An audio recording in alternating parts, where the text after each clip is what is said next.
Chapter 1. The Heart of the Matter.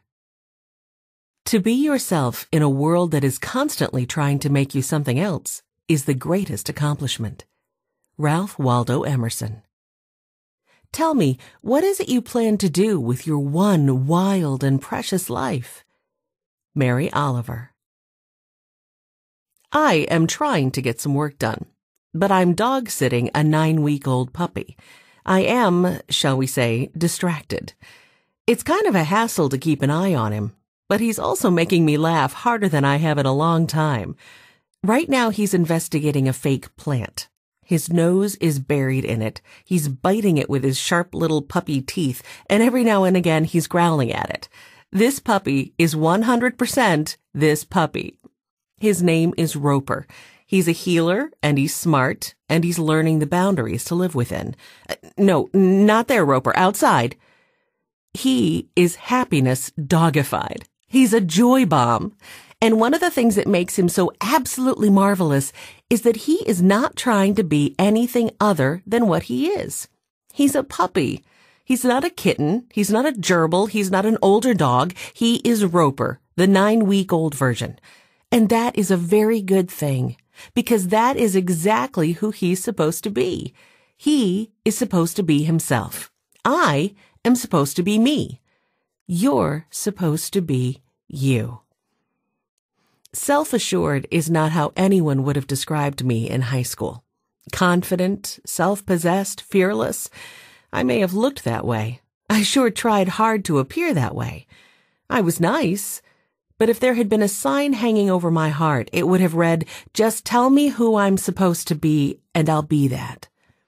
My parents had an idea of who I was supposed to be. Smarter, thinner, more popular. My friends were quite willing to tell me, without even speaking, who I was supposed to be. Funnier, prettier. I let my sisters tell me who I was supposed to be. I sure let boys tell me. I let other people tell me who I was and who I was not, before I even had a clue as to whether or not they were right. We don't come into this world with a grand sense of self. Or maybe we do. Maybe we are assured as a newborn, and then life chips away at our innate sense of unique well-being. Life happens, things happen, words are spoken, and it isn't very long before we figure out that in order to survive, there's a person we need to be. And she isn't us. Not truly, not fully, not freely. Just tell me who I am supposed to be, and I'll be that. Big sigh. Roper has now collapsed at my feet and is sleeping. He just let out a big puppy dream sigh. We're sighing together. Life can be really lonely. So, I bet you can guess what I'm going to say next, right? I'm going to tell you that in order to have a life worth living, you need to be you. And you're correct. In order to have a life worth living, you need to be you. Not the parental or friend or boy-dictated version, not the internet updated version, but the true version. You are you. You actually can't be anyone else. God made you, you on purpose. You are the only one alive who ever was or ever will be you.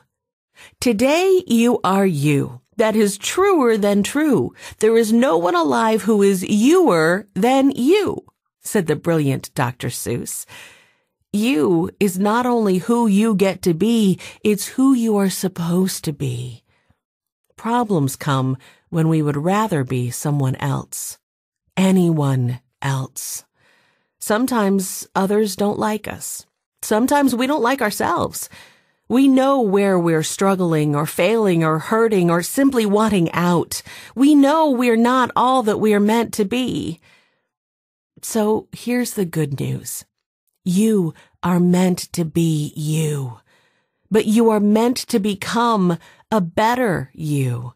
You are meant to change and grow in the ways you long to. That is, in fact, why you long to. The very fact that we long for the change we do is a sign that we are meant to have it. Our very dissatisfaction with our weaknesses and struggles points to the reality that continuing to live in them is not our destiny. Just think about that. See, that's what life is all about.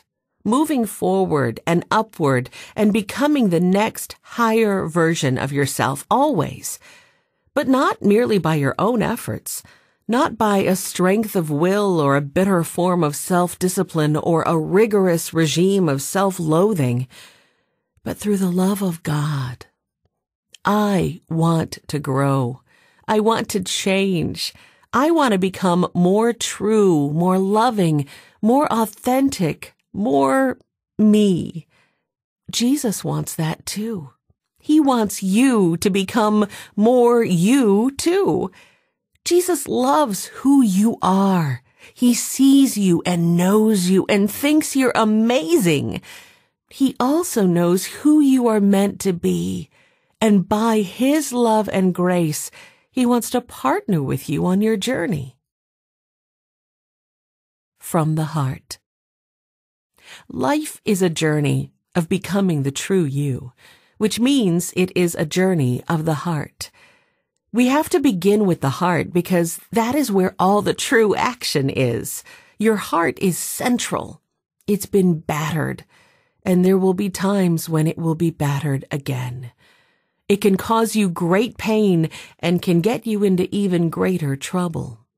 You'll be tempted to lock it away, put it on a shelf, numb it, or maybe even kill it.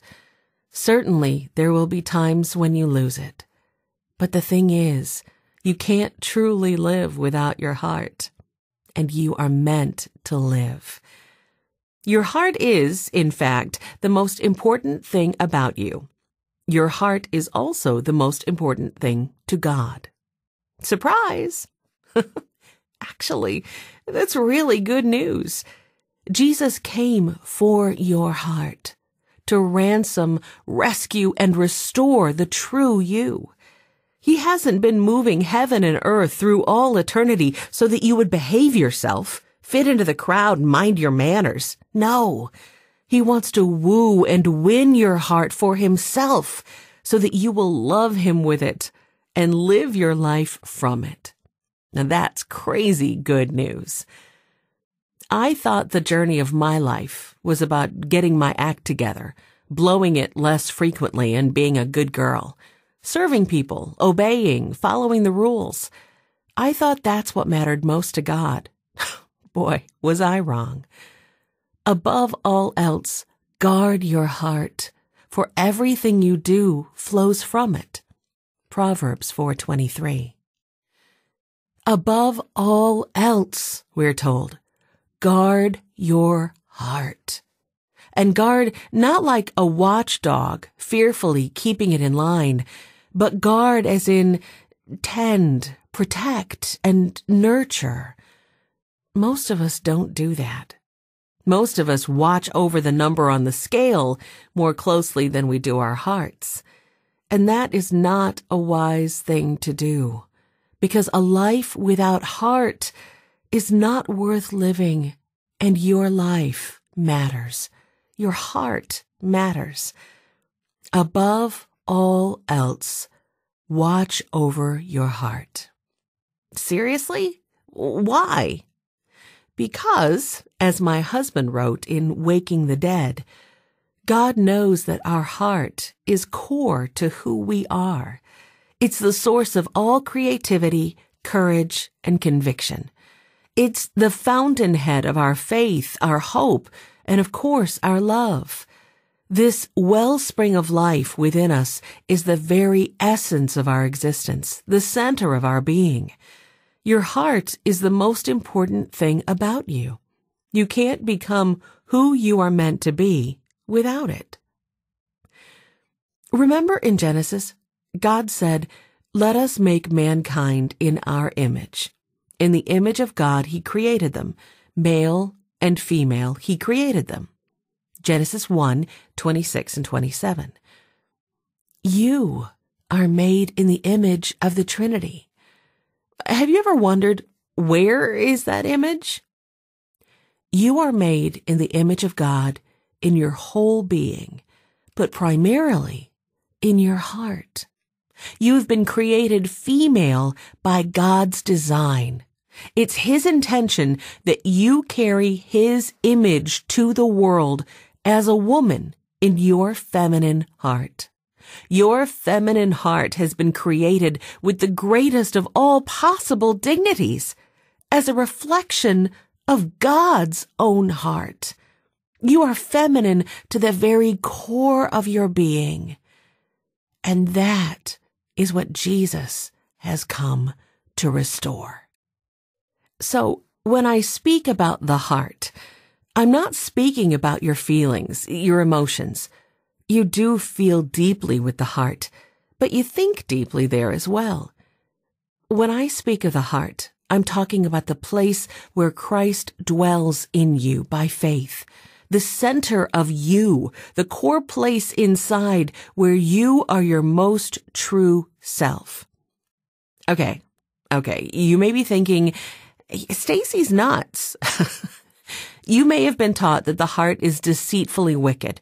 Well, that's from Jeremiah 17:9. The heart is deceitful above all things and desperately sick. Who can understand it? Yes, the heart is wicked before salvation. But when a person believes in her heart that Jesus is the Son of God come to save her, and she surrenders herself to God, giving Him His rightful place in her heart, she gets a new one. I will give you a new heart and put a new spirit in you. I will remove from you your heart of stone and give you a heart of flesh. Ezekiel 36:26.